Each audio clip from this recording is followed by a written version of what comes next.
What's up, everyone? Adam Kaufman back in the saddle after a week off. And with me, you lose Evan Fournier, I guess, because he's on the road right now, but he'll be producing. So, hi, Ev. Jared Weiss is with us from The Athletic, and we thank you for being here with us. Something that I never, ever, Jared, remembered to say until the very end of the podcast when people probably tune out. I'm going to say off the top of the show. I'm going to do it off the top of the show because I want as many ears on this as possible. Cardinal rule of podcasting that I never follow. Rate, review, subscribe. Help us out, people. We're having fun, obviously, but we want to hear from you. And you know what? The reviews, the ratings, they just don't come in often enough. And I think I take that upon myself for not reminding you. So let's hear from you guys. We appreciate you. Anything you like, don't like, whatever, just, hit us with the info. You're used to this, right? Oh, I've heard rate review, but usually I've already hung up at that point anyway, so I think I have to do it. It's good to have you here with us. You have been a busy man, obviously, going, right from a long, grueling regular season, 2-month playoff run, especially. I know you kind of go league wide at this point, but, with your focus being the Celtics, it always helps and probably makes things a little bit busier when they go to the NBA Finals. Not much reprieve before you get yourself right into the draft, free agency, and then, of course, NBA Summer League, which is still going on. You're just back from Vegas. Have you had a moment to take for yourself at all? Nope, not at all. But who wants it I anyway, right? yeah, I mean, I slowed down a little bit the other day, but it was funny. The Celtics had their game where that was that thrilling game that ended with the Matt Ryan game Yep. winner. I was at the press conferences. I actually left right before they ended because I had to catch my flight from Vegas to Boston. And thank God I happened to have already scheduled my flight as a red eye back on Monday night, and I was supposed to land at like 10:30 in Boston. The Malcolm Brogdon and Danilo Gallinari presser was at 11:30, so it just happened that I was like my flight was already on time for that. Of course, I get to Atlanta from my layover. It's 5 in the morning at this point. I haven't slept a wink yet because I can't sleep on flights for some reason. I'm just not capable of doing it. Got to get the window And seat and then just lean. that's what I tried doing, but I got screwed with two awful window seats. The first one I Oh, had, there was like a column on the wall, so I was completely squished. And then yeah. the second one, the person in the middle seat was squishing me into the wall, and there was like this. They took like one of the armrests that you would usually have in the aisle, and they Yeah. stuck it really tight into the window, but it didn't flip up, so it was just digging into my leg.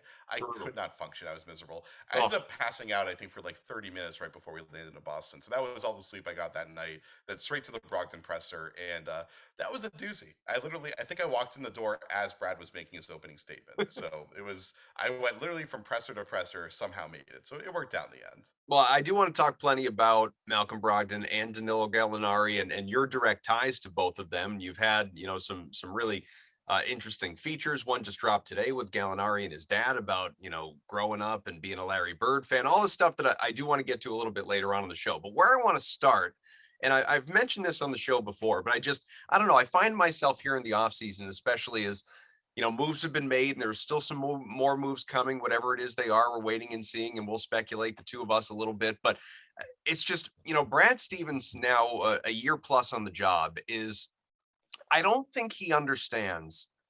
He's done such a good job. I don't think he understands, though, if there's one thing that he didn't take from Danny Ainge, is that you're supposed to be a professional liar in this role. And Brad shoots us straight.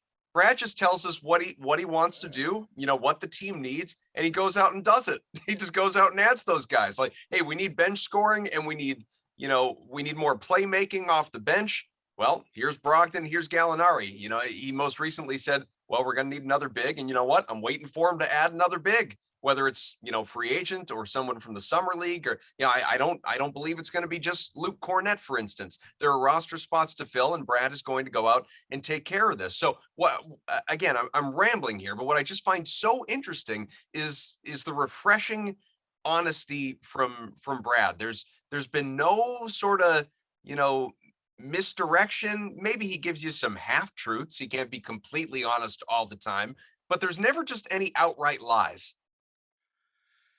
Yeah, Danny liked to outright lie all the time, which is honestly like It's I part used of the to think that was job. a It's part of problem. the It's job. I part of don't the fault him job. for it.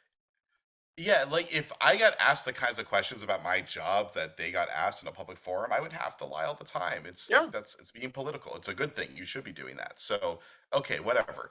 I think Brad, if there's one thing I learned from covering Brad over the years, it's that And I think Danny was a great kind of like equilibrium to balance my evaluation on, as far as like his willingness to just like say something you just know is not true. Is Brad is incredibly subtle and smart about saying things that are that have plausible deniability. So he's really good at that. And honestly, I think he's actually been pretty good about being more transparent as he's gone on as a GM. Like, I like the way that he said we need playmaking and scoring. He said a lot of the things that I was hearing from people behind closed doors that I was honestly telling people behind closed doors, and also saying publicly in my work too.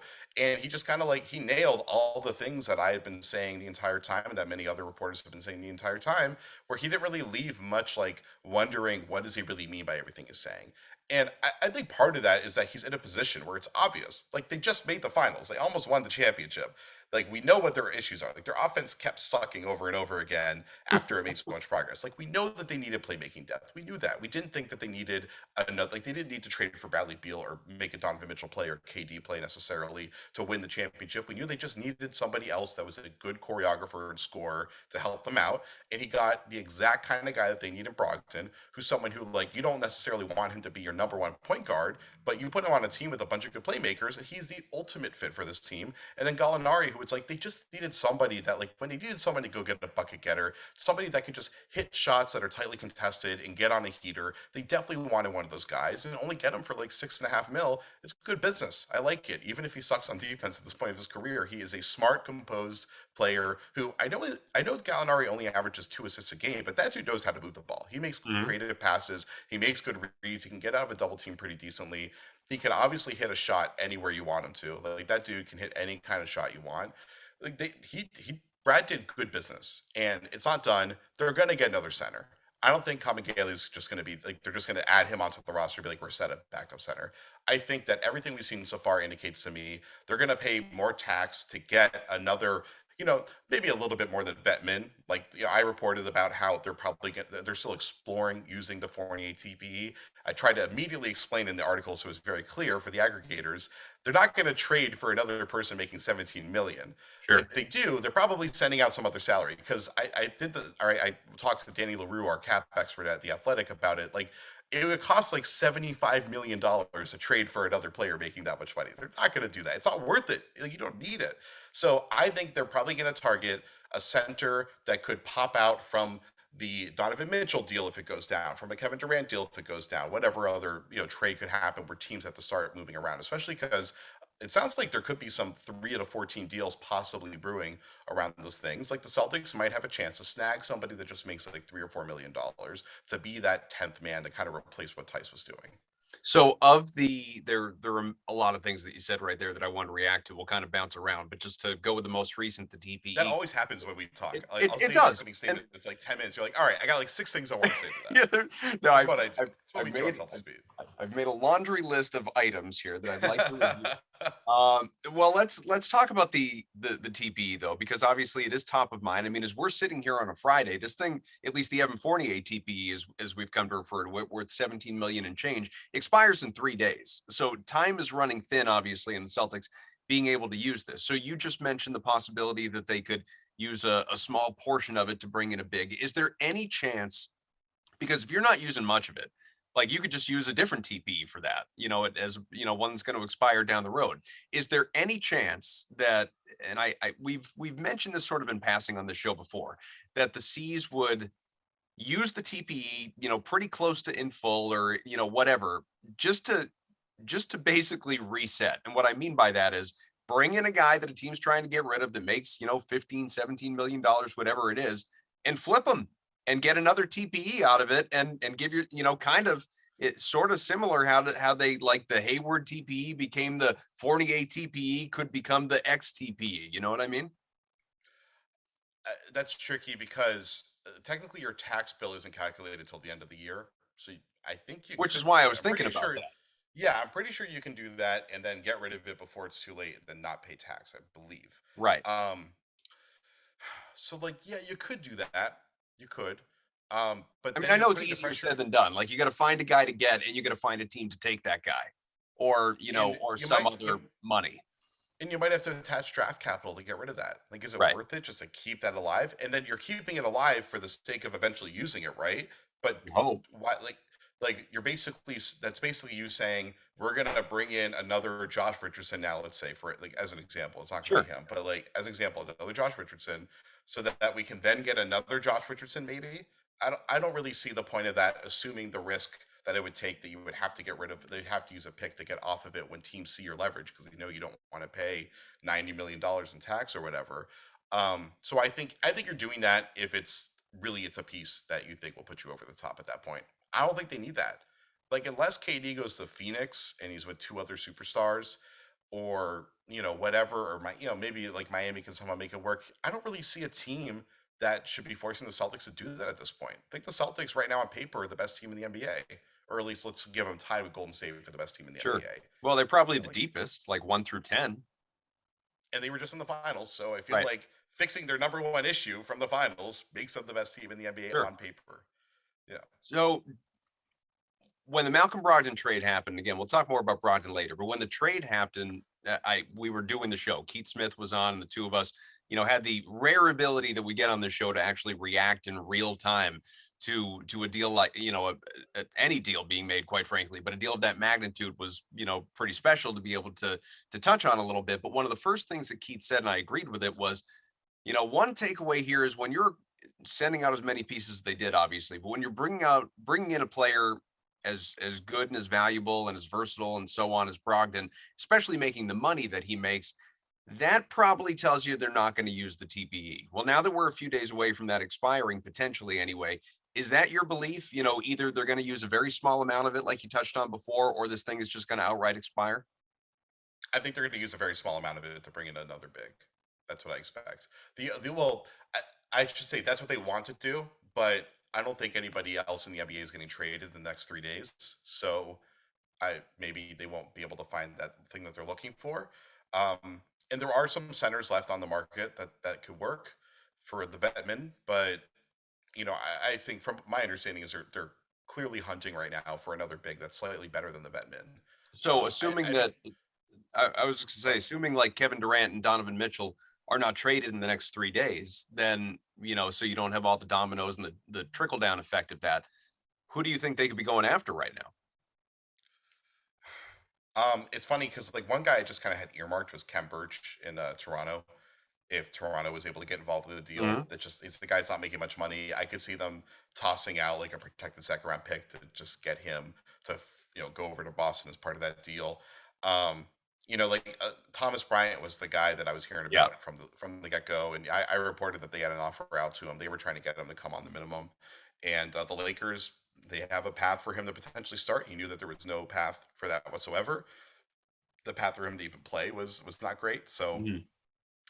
I think he made the right call. Like that was the right call going to the Lakers for someone who wants to, like, as cool as it would be to be a bench player who doesn't play, get in the ring. Like he wants to get his career back on track. Like he was a Right. good player that's been killed by injuries and he wants to be playing again. Yeah, he's still in So his 20s. yeah, honestly, man, like I would look at the market. There's just nobody out there that really entices me. In You terms of know, the free agents, you mean? yeah, in terms of the free agents that Well, are yeah, I mean, it's available it's that the Dwight Celtics have shown. Howard, it's Boogie Cousins, Aaron Baines, who we already have indications that, as sad as that makes many Celtics fans, I realize like that's not going to happen. So yeah, I am Yeah, curious what direction they go in. because I don't see them bringing in people that could affect the locker room structure. Like they Brad has been so clear about this entire time, using the words like a team is fragile, Mhm. talking about adding without subtracting. That those themes came up again at the press conference the other day. This team is all about the chemistry vibe. We saw them last year find that on-court chemistry. They had good off-court chemistry, and that is what made them so good because they did not have the individual talent to stack up at the level that they performed. They were greater than the sum of their parts last year because of that stuff. And they Mhm. know it's really hard to carry that over multiple years. Like the fact that like the Warriors had to get Kevin Durant to ensure that that carried over, and then it took them. I mean, health was the issue, but like the Warriors are like this remarkable paragon of organizational consistency and good chemistry, and they have the guys at the top that create that. Tatum and Brown are not at a level like where Steph and Draymond are to be able to really like make sure that culture is truly deeply instilled. This team kind of has a weird dichotomy of leadership where it's really Smart and Horford that kind of set that tone a little bit, and then Tatum and Brown are the ones that kind of push it forward. But like this team is not set up from a chemistry perspective where it can really handle somebody being a bad egg within the locker room or being a bad fit on the court and be able to survive it. And Dennis Schroeder was example number one of that. Hmm. Dennis Schroeder was a bad fit on the court for this team. He didn't play with the styles, the preferences, the inclinations that this team needed to have. They got rid of him and they flipped the switch. I mean, the switch was starting to flip beforehand, but it really flipped after that, especially when they replaced it with him with Derek White, who was like the exact example of everything they were looking for. So that's why I just don't see them going for a Cousins or a Dwight Howard. It just like there's just too much of a past there. And I don't think that that role is going to be important enough to this team's roster that it's worth bringing in somebody that could be a risk there. Yeah, I mean, candidly, and I'm perfectly fine with them moving Daniel Tice, especially considering he was, shy of a top 12 protected first round pick. He was, the most valuable asset that was sent away in the Brogdon deal, which really tells you something about, the potential steal that this could be if Brogdon can stay, healthier than he's been the last couple of years. But Tice, he filled a role. He knew the system obviously, and good enough defensively, could chip in here and there offensively. Didn't ask very many minutes of him. So as you look to replace that guy, you're essentially looking to, you're not looking for another Horford or Rob Williams or even a Grant Williams or something like that. You're replacing Daniel Tice basically. So is there anyone on the market that does appeal to you shy of, well, it's going to be Cornette, or it's going to be Kevin Gelly, or it's going to be, somebody else from the summer league roster, or does it really kind of all come down to, like we were talking about before, a trade for a guy making a little bit more in the vet min? I could see like I mean, as far as free agency is concerned, like Devontae Kaycock is out there. He I could see him working, except that he's only 6'8" or 7" or something like that. So it's like, how different is that than Grant Williams as far as what you're looking for?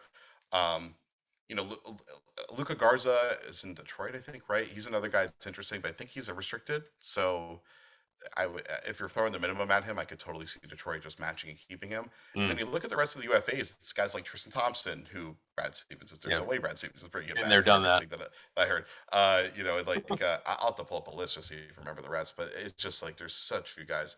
I don't think Ed Davis is going to play anymore.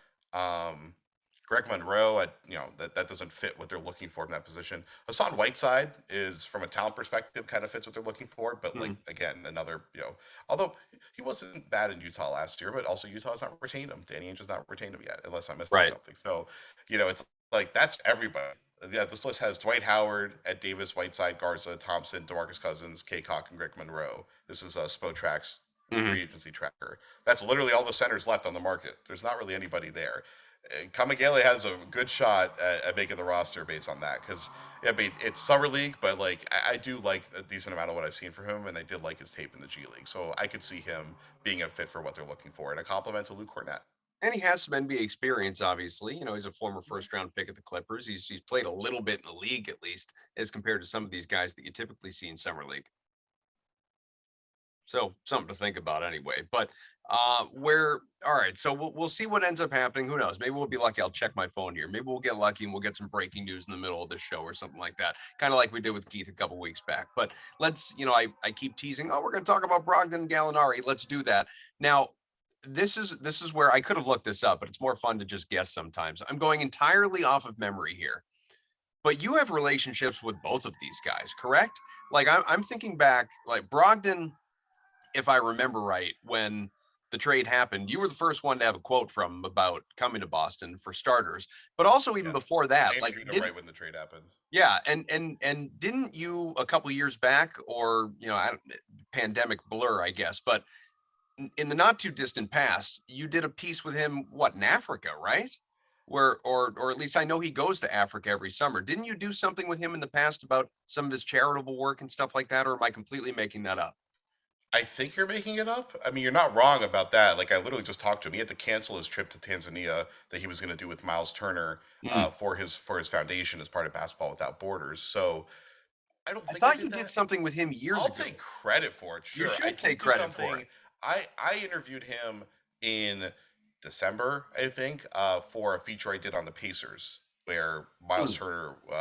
It was kind of like the feature that the day before Shams and our Indiana writer Bob Kravitz. They broke that the Pacers were considering blowing it up, and then I was in Indiana right then doing another Gotcha. story, and we got everybody. I got everybody on the record, including Malcolm and Sabonis and Turner and Rick Carlisle and Kevin Pritchard, the president, and they all talked about basically the future of the franchise and about maybe blowing it up, and that's exactly what they did. They blew up the franchise. So Miles Turner is the only one left standing from that, Yeah. and they And he's tried to off say, building sign Legos DeAndre right Ayton. now anyway. Exactly. They tried to sign DeAndre Ayton. They would have obviously traded him, but Yeah. Ayton went back to Phoenix, so Miles might be there for at least another year. All right. Well, I'll take half credit on you getting the quote right after the trade anyway. But obviously you did the I'll take piece credit. on, Danilo Gallinari and with his dad, dropped on The Athletic earlier today. Encourage people to go out and check it out. And I'll let you obviously expand upon, your work and your research. But one of the things, and these guys, like they checked every box you possibly could have checked during that introductory press conference in terms of saying all the right things, and veterans coming into this situation, a team 2 wins shy of winning a championship last year, and putting ego aside and filling a role, and wanting a ring and all of these things. Like I love it. But also I tweeted this out at the time. I just, whether it was Brogdon talking about growing up loving the Celtics because his grandfather was obsessed with Bill Russell and Red Auerbach, or obviously, as you'll talk about, Gallinari saying that, because of his dad, he's long been a Larry Bird fan, always dreamed about playing for the C's. I don't even care if guys make that stuff up during these press conferences. It just hits me. It gets me in the feels. I'm sentimental about that stuff because in today's day and age, like there really are not many, and it's sort of I guess an attack on the youth of basketball culture today, but there aren't a lot of basketball historians out there. So when I hear stuff like that from players, I love it, Jared. I absolutely adore it.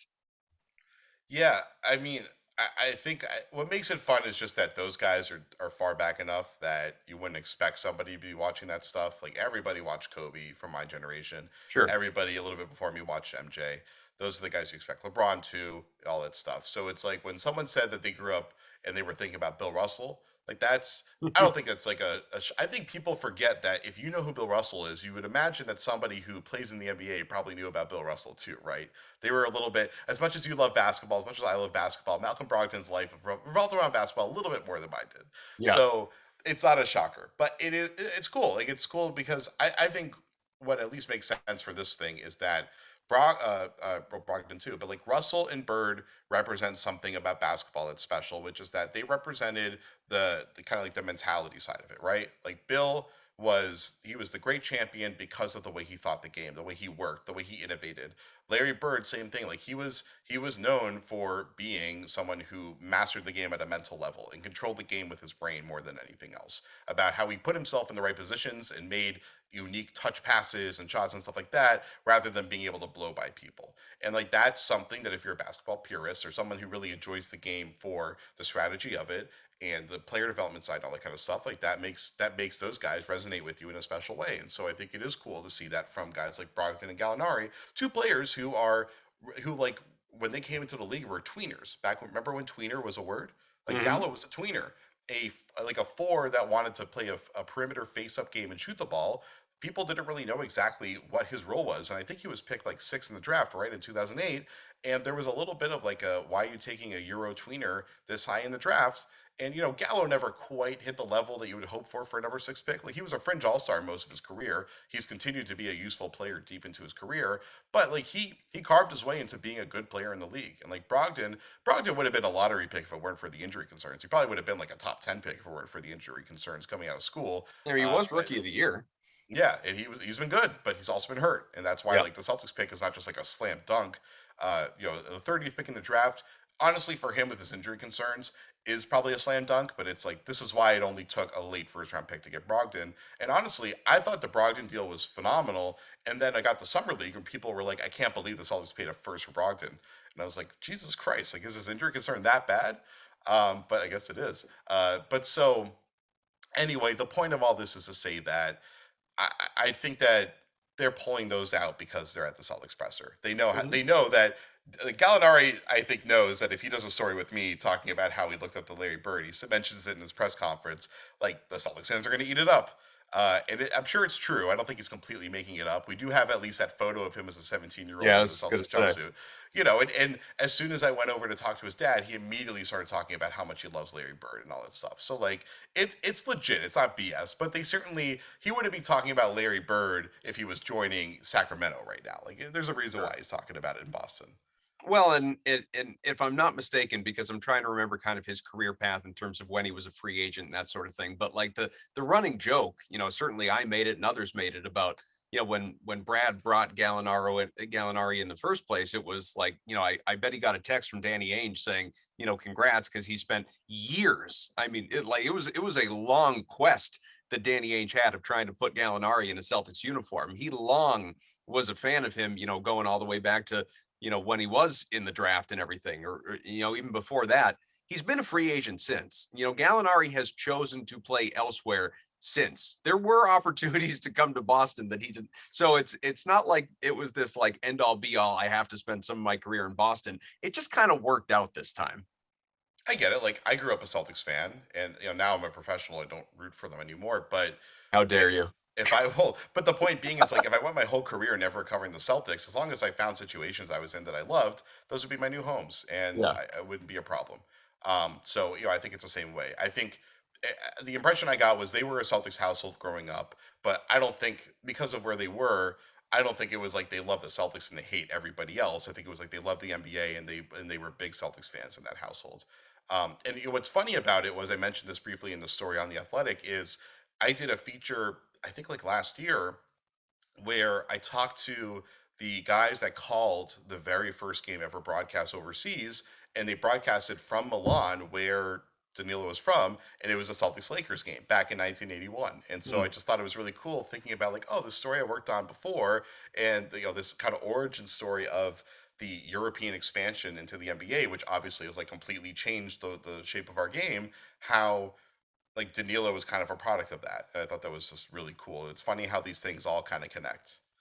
Was there anything that was said or not said? I mean, I guess however you want to interpret my question, but was there anything in that press conference as you listen to these guys talk for 30, 40 minutes, whatever it was, and you've had conversations around that press conference as well on an individual basis?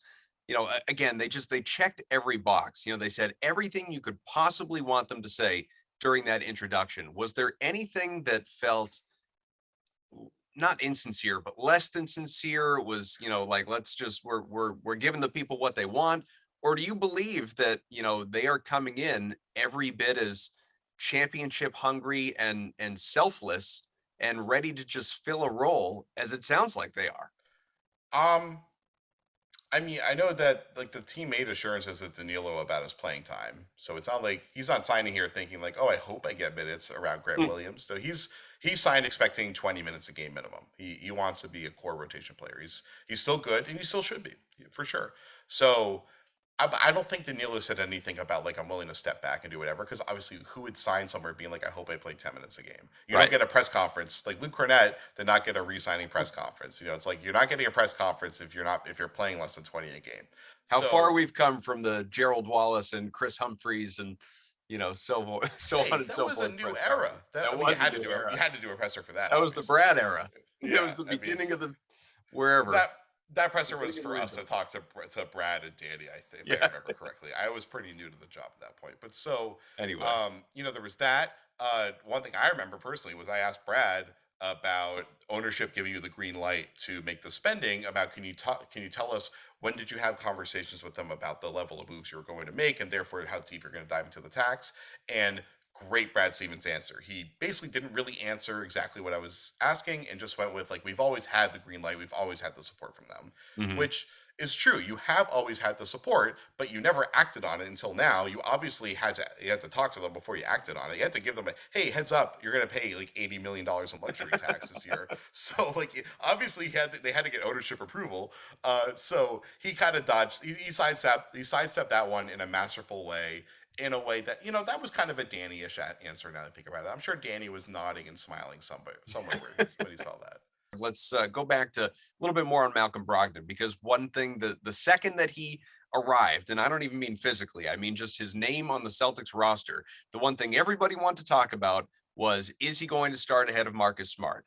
And the team, which I feel, validated, the team has come out. Malcolm Brogdon has come out in various interviews and in that press conference and said right away, he's ready to be the sixth man. He's ready to come in and, and be that guy. And that's where it makes sense. Now, I certainly think that obviously, like, there's the unpredictable. Injuries are going to play a role, whether to Marcus, whether to Malcolm, whether to others. There are going to be plenty of games that Brogdon probably starts. I wouldn't be surprised if there are games that Brogdon starts right alongside Marcus Smart.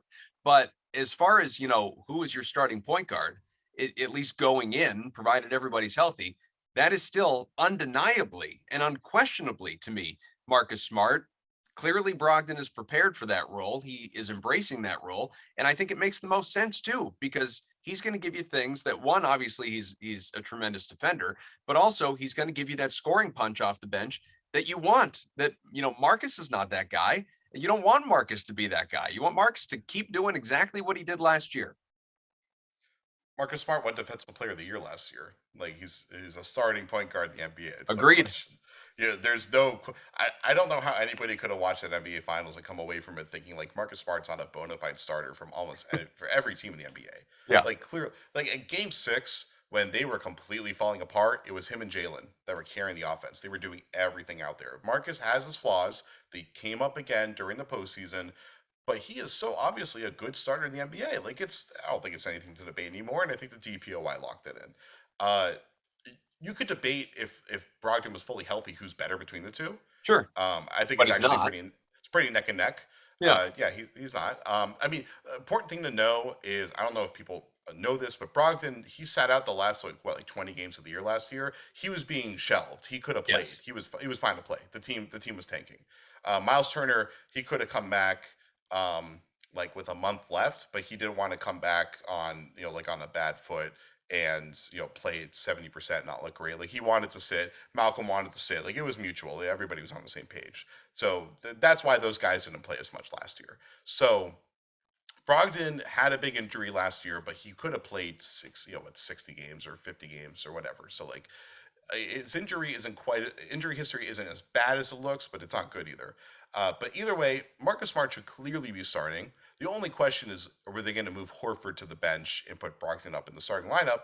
But the starting lineup was incredible last year. It was the best in the NBA. The issue was the offense throughout the game would have these huge lulls, and that's where you need your sixth man to be able to come to the game and choreograph and score. So he's the perfect sixth man, and I assume he's going to win sixth man of the year this year.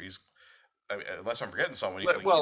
Assuming he's healthy, yes, I agree with you. Yeah, I can't remember who won last year. Did Hero win last year? Yes. Yeah. So maybe if Hero doesn't replace Strus in the starting lineup, which I can see them doing, maybe that's kind of neck and neck. But Brogdon's like, he's an elite six man. They have for a bench scorer, he's one of the best we've had in the last decade in the NBA. He's a really, really good offensive player. He's a good starter. Like, if he's a starter, he's probably, I haven't seen where he is in Seth Partnow's tiers in the NBA, but I think he's like top 100 or so.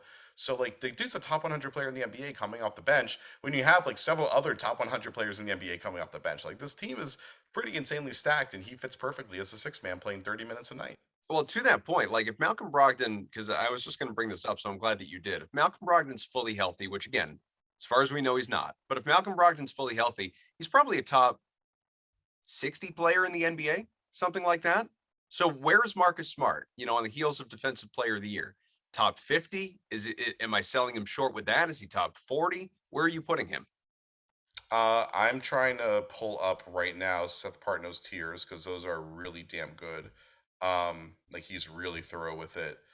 But I mean, saying Smart's saying both of those guys as top 75 seems pretty reasonable, I would say. Mm-hmm. Yeah, I'd be curious to know where he has them, because I'm just offering my opinion. There's no research behind it at all. Names on a piece of paper. Let's see. Here, you keep talking. I'm gonna keep looking.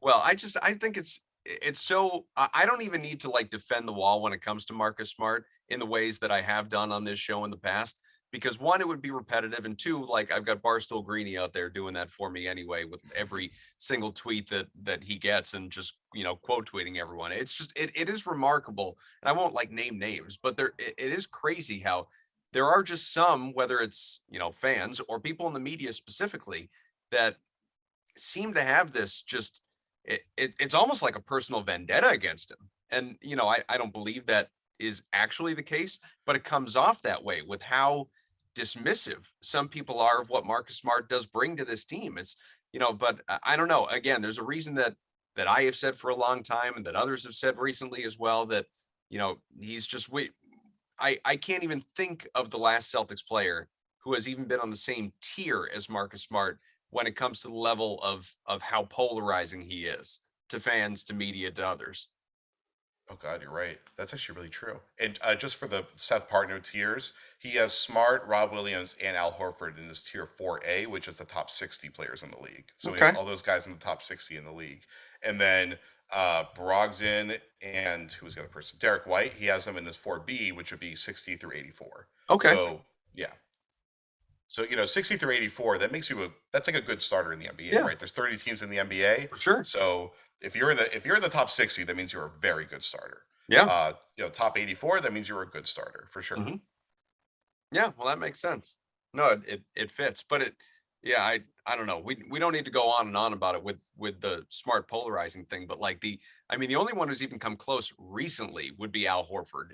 During his first stint with the team, not this past year. Because he's With another all the average Al stuff and all that. Obviously, but it's before that, like it's ignoring Horford, like the guy that has come the closest to me that I've compared to Marcus Smart in terms of polarizing or the polarizing scale in Boston sports is Tuukka Rask. Like that's, they're just as good. He's arguably the best goaltender that the Bruins have ever had in their history. And yet there are plenty of people that'll still tell you like, wouldn't trust him in a big game. Get rid of him. Stinks. All of that. Obviously, I know he's gone. He's retired at this point, but Smart's just another one of those guys. Like defensive player of the year. I can't remember, Jared, and I tweeted this out at some point. I can't remember the last time that a guy won, like for any team, a guy won defensive player of the year. And the immediate reaction was, he's not that good. He's not a good, what game are you guys watching? You think this is the best defender in the NBA? Also, I think the one person I can think of from my childhood that was as polarizing was JD Drew. People hated JD Drew so much, but then he would also be like a pretty solid outfielder and hit 300, didn't he, most of the time? Not most of the time in Boston, but he, certainly in his career around Boston, people forgave him around here because of obviously the homer in the playoffs. But, for the most part, that was another guy that, perennial underachiever, at least in Boston, but around that for sure. Definitely. We don't have too much time left in the show because I don't want to keep you forever, but, as it relates to Brogdon and Smart and Derek White, well, now you have Payton Pritchard, who, it took him forever to get out of Ime's doghouse last year to actually, rejoin the rotation, which obviously as a rookie, he was largely part of under Brad Stevens. Many of us were, banging our heads against a wall, wondering why he wasn't playing, finally gets an opportunity. For the most part, I think took advantage of it. He, was pretty good in the playoffs when he had a chance in those first couple rounds in particular. What becomes of him now if this is the point guard depth in front of him? And I know it's foolhardy to presume health. Things happen, they always do. But I can't. You brought up Max Strus before, and very different situations. But in this sense, I can't help but look at Payton Pritchard and think about Max Strus in the sense that this guy could be a better NBA player than he's going to get the chance to be in Boston. Strus found himself a great fit, obviously, with the Heat. Is Pritchard better off just finding a better fit, when that opportunity is presented? I don't know, because like he's gotten the opportunity, and that's the thing is, it's hard being a rookie coming into into an already developed team. Like Aaron Nesmith, I expect him to get better in Indiana, and I expect people to be pissed off if he turns into a decent player. But he's going to get the opportunity there that he wasn't going to get in Boston. Right. It's like it wasn't a situation that was conducive for him developing, especially because he admitted he basically has like the yips with shooting, and he's not able to come out and play and get enough shots in order to actually do the shooting he needs to improve. So like that's why Neesmith probably will benefit from being in Indiana. Payton Pritchard would probably benefit from being somewhere where they were allowing him to just make all the mistakes he's making and force him to develop, but he's not able to do that in Boston. Um, I think what's good for him is that he was not ready to run point in the finals, and he had to do it some. He doesn't really have to do that with the way that the roster is set up, so he can play the two for the most part offensively, and he's a good shooter. And if he's attacking space, he's going to be a lot better than playing pick and roll and attacking drop coverage and trying to find a little bit of space when they like kind of close in on him and he feels trapped and all that kind of stuff. So, I think Pritchard's in the right spot. He's going to get some time because of all the guys they have in the guard rotation, he's the only one that when he's on is a knockdown shooter. Brogdon at times has been a knockdown shooter. I think health was the biggest factor for him shooting poorly last year. And then 3 years ago or whatever in Indiana, I think that Brogdon will be a good shooter if he's fully healthy. But like they're going to need Payton shooting, absolutely, because I like Sam Hauser's potential to eventually turn into a rotation player someday down the road, but he's absolutely not there yet. Like he's not, and he's shooting terribly in summer league right now too. Pritchard is if they're going to have a floor spacer out there, it's going to be Pritchard, it's going to be Gallo. Well, let's go full circle with this show and wrap up Trailblazers. going back to summer league here, because we were talking about Captain before. You brought up Hauser. Some of these guys, JD Davison is coming off obviously his best game in the four in summer league so far. Looks by summer league standards looks terrific. He's averaging 12 and 9, whatever it is. He's shooting 46% from three. Juan Begaron, if I'm saying that even remotely close with the French little accent on there, is he's looking really good. I don't know, you could speak to this better if he's going back overseas. I know obviously Davison's going to be there in Maine, but it looks like they've got some good youth, some 19-year-old kids obviously that they've got here in the pipeline, but how optimistic are you they could develop and turn to real NBA contributors here for the Celtics? Davison, when I went back and watched the film on him, I was like, oh, I see it. And I was surprised that someone hadn't taken a flyer on him earlier, just because he's someone that if you're willing to live with the mistakes he makes, he brings so much to the table. And we've seen it in the summer league. He's basically the exact same player in summer league as he was on the tape that I watched of him from Alabama. I guess maybe the upside is that it's harder at the summer league as players are better, even if teams aren't as good. So if he's still performing at that same level, then it's probably a little bit of improvement there. But he has so much to work on if he wants to run point. Like if he wants to play on ball in the NBA, he's just not close yet. But he makes pretty decent reads. He also jumps in the air and tries to find someone. Somehow does. Like he had this one pass to, I forget who it was, one of the shooters at the top of the arc, where he like was driving towards the hoop, got in the air, looked to the corner, didn't have anyone, looked to the elbow, didn't have anyone, and just kind of like blindly threw it like over his shoulder and somehow hit the guy on the numbers. I was like, how the hell did he do that? Like that's insane that he hung in the air that long. That was like a John Morant level kind of pass. And so he's just like, Ime's not going to play somebody doing that kind of crazy reckless stuff in the NBA yet. But like with 2 years of development, I could see him being at the spot where Payton Pritchard is now, or not quite, like Pritchard was playing in the finals, but like I could see him being in the spot where he's getting a little bit of time. So sometime next year that could happen. I just wouldn't expect him to play at all this year. He might come in and blowouts and stuff like that, but that's pretty much it. But they should keep him around. I like his talent. He's interesting. He really is. He is fun, and he brings something unique that this team doesn't have a lot of. But with his speed, athleticism, he's able to get into spots with a level of explosiveness that most guys aren't able to do. And then he can do a lot of the ball hawking, rebounding, stuff like that Celtics love out of their point guard. So I find him really interesting, and he's in contention to get promoted to the roster spot. We could see that happening because from what I've seen of Broderick Thomas, I'm not seeing enough right now to make me think he's getting that spot. Well, keep in mind too, with respect to Pritchard, yes, he's only been in the NBA a couple of years, but he's what, 5 years older than Davison? Yeah, he's what, So 23, 24. yeah, so obviously personal maturity and growth and all of that, 4 years of college versus just the one. So it all adds up for sure. Make sure you check out all of Jared's work at The Athletic, including the new article today with Danilo Gallinari and his dad about growing up, being a Larry Bird fan, being a Celtics household, all the stuff that we already talked about earlier in the show. Rate, review, subscribe, all that good stuff that I mentioned as well.